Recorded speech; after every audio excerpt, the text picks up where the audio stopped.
This week we're taking Daisy the camper van to beautiful sun-kissed Pittenweem in East Neuk of Fife in Scotland. Well, it was definitely sun-kissed last time we were here. It's another miserable day in the East Neuk of Fife. We've had some nice weather of late. Today is not continuing that trend. Today we're going to go and have a look at the village of Pittenweem, and we have been here in nicer weather, so we do have some pretty pictures to show you that we took earlier in the summer. If anyone remembers the summer, it was that period that seems like a lifetime ago. Although even in the summer I'm not sure I'd be down there trying the tidal pool. I'm sure it's very nice, but not very warm. Although we are still quite a long way behind our continental cousins when it comes to camper van provision, it is getting better. And here in Fife they have places like this, which is the designated camping place, where you give them a few quid and you can park overnight. They've got about 5 or 6 spots for campers, and as you can see behind our work in progress camper van, somebody has got a proper camper van that probably cost as much as our wee house. There are the rules of the designated overnight camping. They all make perfect sense. A good thing about this one at Pittenweem is there are facilities. But I do love the fact that here you can park a motorhome or a car or a van or blah blah blah, a tractor or a JCB. So if you want to park your tractor or your JCB overnight, this is definitely the place to come. And a bit of technology to separate you from some money. And if you want to park overnight here, it will cost you £10. If you want to park for up to 2 hours, it's free. So today we're going to do the up to 2 hours and probably hope that we don't overrun by too much. Over 2 hours is £2. It's probably also worth noting there are 5 designated overnight camping spots here, and it says on the sign if you park out with one of those designated spots, it's a £100 fine. So even if there's nobody else parked there, they allow 5 camper vans and that's it. Maybe they figure that's all the place can support. But as well as the services up here, the toilets and things, you've got the services that are down in the village, which is mostly some shops, a cafe and a really good chip shop. This shelter at the top of the headland here at Pittenweem has got some really nice artwork on it. There is a puffin, and there is a whale, and over there's a grey seal, and you've seen what's on this end, which I think is a gannet. I'm not really 100% up on my birds, but I think that's a gannet. And on this side there is a fishing boat and some porpoises. So there you are, that's been very well done, and because this is quite a nice area, not yet vandalised, which would happen to it anywhere else. If you are into your Seaglass, we're walking along the Fife coastal path just on the headland at Pittenweem, and that beach down there, all the way down there, is very good for bits of pottery and bits of Seaglass. And the reason why is the bit we're walking across now used to be the town's old Victorian dump. So the coastal path goes right through the dump, and sometimes if you come here in the summer, the bunny rabbits have been busy and there is treasure to be found. The sea is looking a tiny bit angry, but you get down to this corner and then you can see the village, which is very pretty, and on a nice day looks very nice. On a day like today it just looks quite nice.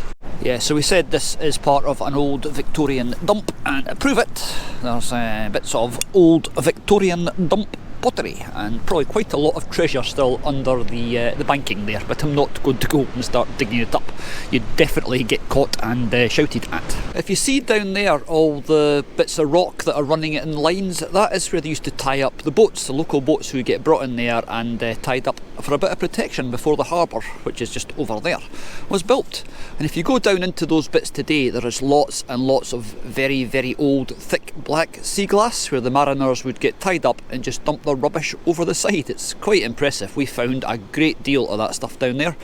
Not sure how much is left now, since the sea glass hunting craze has taken over the world since lockdown. I think De Niro would quite like it down on the beach down there, but he took one look out the door this morning and said, no, I'm going back to my bed, and literally ran back, climbed into his bed, because if he's in his bed, he's safe from going out with me. There is some brighter sky over there. Hopefully that'll pay us a visit, because it's not very bright here.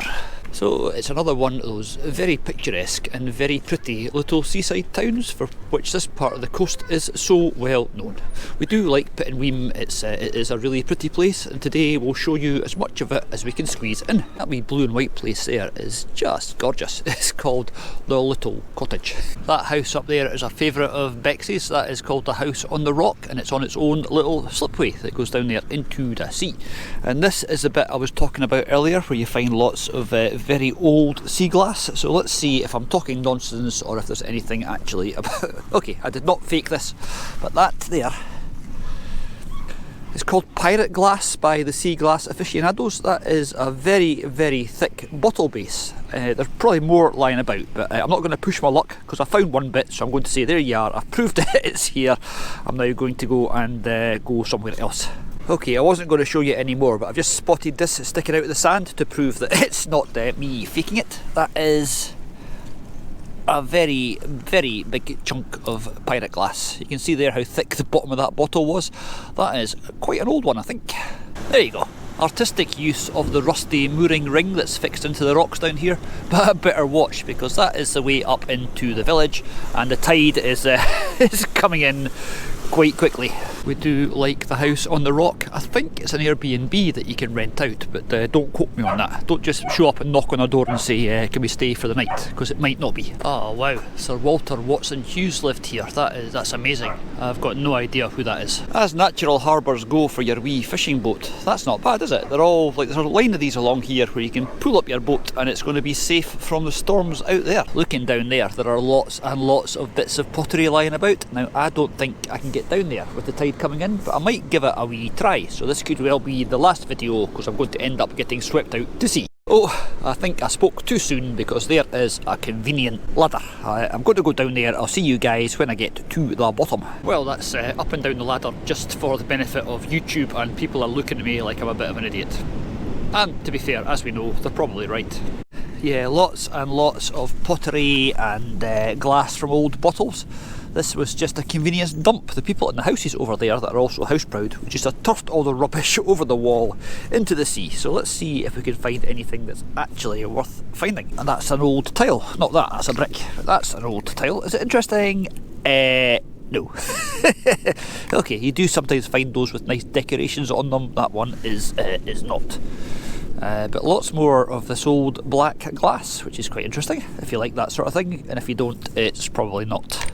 I'll have to get Bex down here collecting because she's got a better eye for it than I have, but there's lots of pottery. That's a bit of old tile again.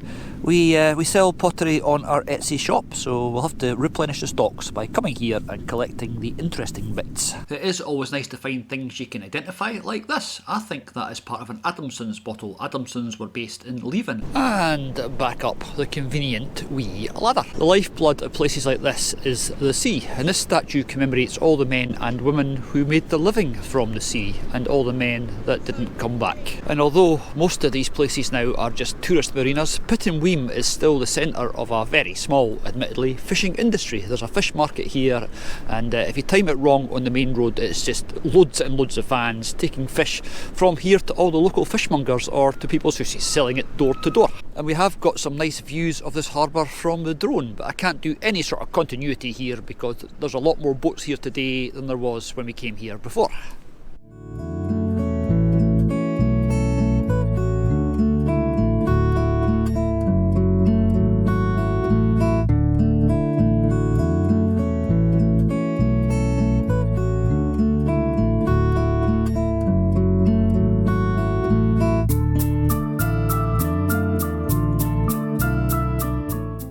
Some of these boats look quite futuristic, but I suppose regardless of how technology moves on, it's still a very, very hard way to make a living. The sea has not changed, and no matter how much technology you've got in your boat, you're still battling something that is never ever going to lose. A few minutes ago there were waves crashing over that breakwater over there. I've been standing here like a chump for about another 5 minutes waiting for them to do it again, and they're not. I think the tide must be changing, or the storms must be abating, or something, but the sky is definitely getting brighter. I do like a good pun, so there is chip ahoy. I'm going to keep saying these places are pretty until I think of a better word to use, but it just kind of sums it up, because there are all the pretty houses, and on that side is the fish market. We're going to head out onto the other jetty and see if the waves are going to crash photogenically for us. Never been down this end. It's quite impressive. I wonder if that's the old harbour master's house from back in the day, and I'm guessing from the Christmas decorations that is someone's house, so we'll not film it too closely, but there you are, that's quite pretty, with the wee pretty outbuilding next to it, built right on the end of the jetty. So let's go for a walk down the jetty and see what we can see, and hopefully not get wet. I was just walking along there looking at a load of seagulls and thinking, I wonder what the collective term for seagulls is, and then my brain went, it's flock. And there is a mini flock of 6 seagulls standing in a row. I wonder if they're going to do anything photogenic, like take off and fly away, or if they're just going to ignore me because I don't have any chips. There you go. Launch, go, and you, go on, off you go. Hop, you pop, go, come on. You're on YouTube, go, jump, fly, go, yeah. Thanks guys. That one down there is looking at me saying, it is now your fault, I have got a very cold bottom. So that's a really cool little lighthouse thing going on there, and that is the view along the coast towards Anstruther, or it would be if you could see it. We will be going to Anstruther soon because it is another amazing wee village, but I'm going to get off this jetty thing before the water decides that it's going to come over that wall and visit me. I will be one of those people that you see on the television, you know, when there's waves crashing over a breakwater, there's always some idiot with a camera. Oh, that was quite impressive. I am going to get closer and get a big spurty shot of water going up in the sky, because I've now figured out that it only comes about as far along as where that big splash was. I'll shut up and go and get the shot. Oh wow, look at that. I'm glad I wasn't about 10 metres further along. Yeah, I think it's about time to not to be here. That one's quite big as well. Help.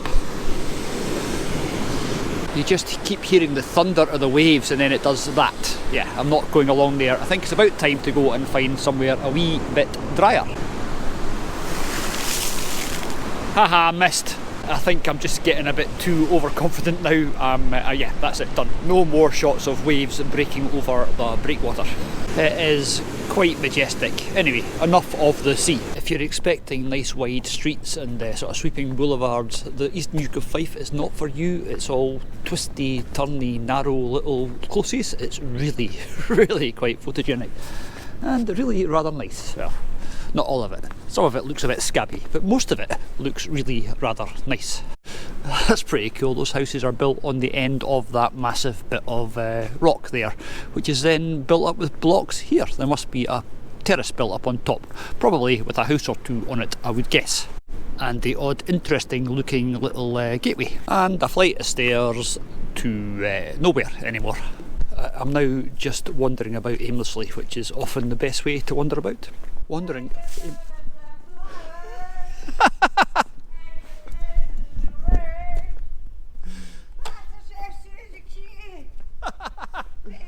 She's either very happy or still drunk. I think she's very happy.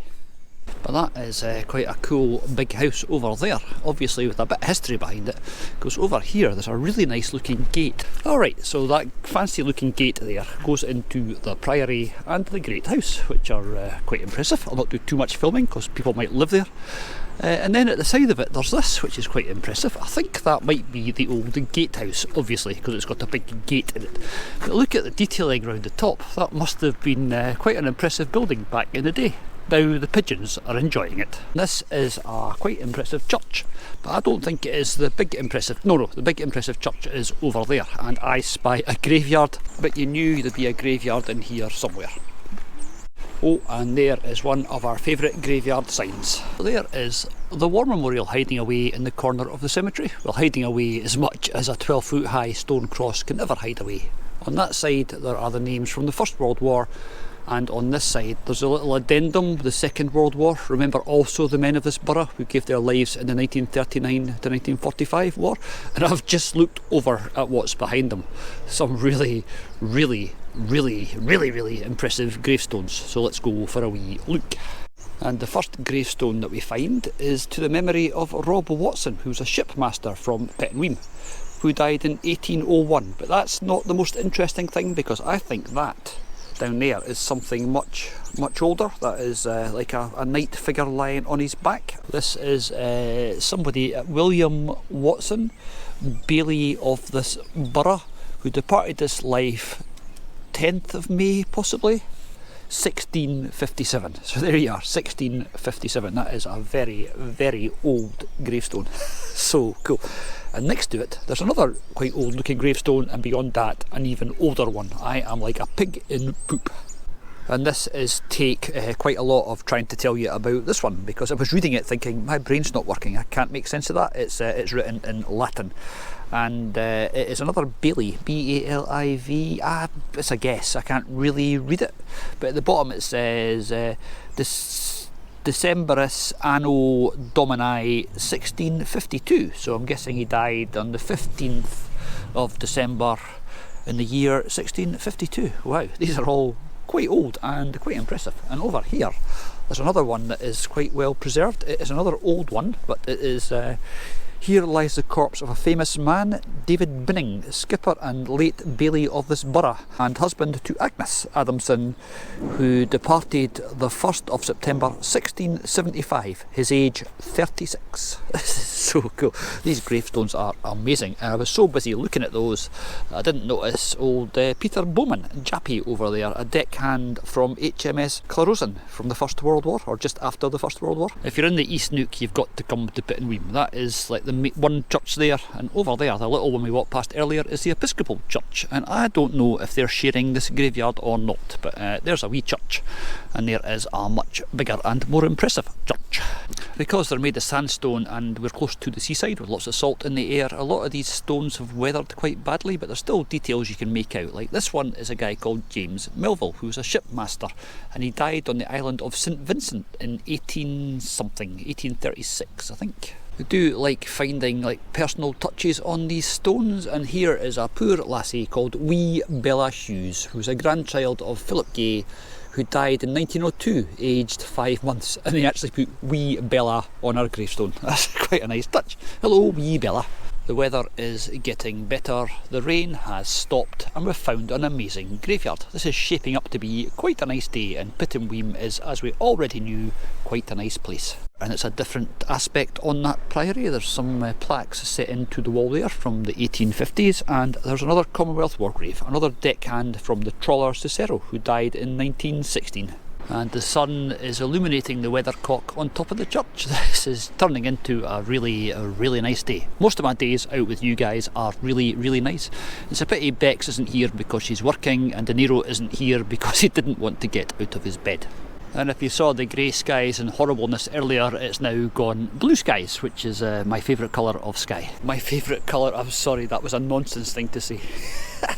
And on the way out, back towards the gate, we've just spotted this one hiding away in the corner beside the bins. This is Deckhand Anderson from HM Trawler Othona, who died in the First World War. What a cool wee church, or quite big church. Let's go and see what else we can find. That is what Bex would call a wee fixer-upper. I think it's probably been fire damaged quite a lot because it's got no roof. This is the main road back down in towards the town, and it's just also pretty. All these places are pretty. You could spend a month just exploring this corner of Fife and never ever be bored. Look at that old tower house there, that is quite impressive, and the newer bits built onto the side of it. But we are going back down this hill towards the harbour. I'm not sure what that building over there was, but it is quite impressive. I think it's been restored by the National Trust for Scotland. I think that's the wee logo that's on the side of it, but we'll not go too close because it might be somebody's house. So, in summary, Pittenweem is another nice wee place that you should visit if you can. It really can't recommend this corner of the world highly enough. Pittenweem, Crail, St Monans, Anstruther, all of which we are going to take you to. In fact, some of which we've already taken you to. And here's a ginnel down here that I'm hoping I can get back down to the harbour. So back in the day there would have been fishwives coming up here carrying their fish to take them home and then do their gutting and their cleaning and their salting and stuff. It would have been a little bustling wee community. Now it's just a hill that's much nicer to walk down than it would be to walk up. And this is our last port of call on our wee visit to Pittenweem. This is St Fillan's Cave, where St Fillan himself is supposed to have lived. I have no idea who St Fillan was, but that is the inside of his cave. Okay, that's enough wandering about. I wonder if Chip Ahoy is open. I really quite fancy a wee bag of chips.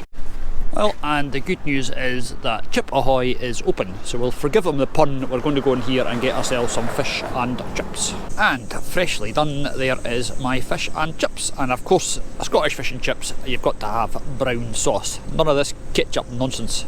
De Niro is not here, so he does not get to share my dinner. And because he's not here, I can do this. Because greyhounds and brown sauce, not a good mix.